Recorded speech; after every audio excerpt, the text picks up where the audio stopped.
দেবশিল্পী বিশ্বকর্মা মহাদেবের ত্রিশূল এবং শ্রীবিষ্ণুর সুদর্শন চক্র সহ আরও নানান আশ্চর্যজনক দৈব অস্ত্র এবং ইমারত সৃষ্টি করেছেন দেবশিল্পী বিশ্বকর্মা। কিন্তু কে ছিলেন এই বিশ্বকর্মা? তার পিতামাতাই বা কারা ছিলেন? বিশ্বকর্মার পিতা হলেন অষ্টবসুদের মধ্যে অন্যতম এক বসু প্রভাস এবং মাতা দেবগুরু বৃহস্পতির বোন বলবর্ণিনী। আবার ব্রহ্মবৈবর্ত পুরাণ অনুযায়ী তিনি ব্রহ্মার নাভি থেকে সৃষ্ট হয়েছেন। বেদে বিশ্বকর্মাকে এই ব্রহ্মাণ্ডের প্রথম পুরুষ হিসেবে বর্ণনা করা হয়।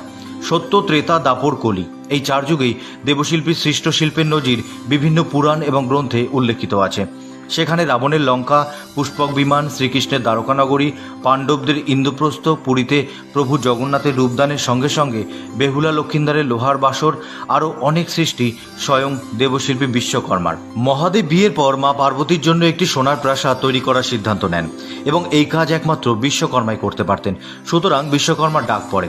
মহানন্দে বিশ্বকর্মা মায়ের জন্য সোনার প্রাসাদ তৈরি করে দেন।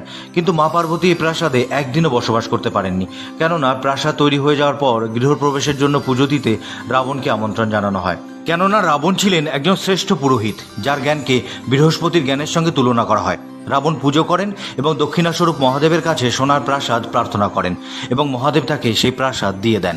বিশ্বকর্মার লেখা একটি বিখ্যাত গ্রন্থ হল বাস্তুশাস্ত্রম, যেখানে অস্ত্র, যন্ত্র, নগর, দেবালয়, প্রাসাদ প্রভৃতি নির্মাণের বিশদ বর্ণনা পাওয়া যায়। Download ShareChat.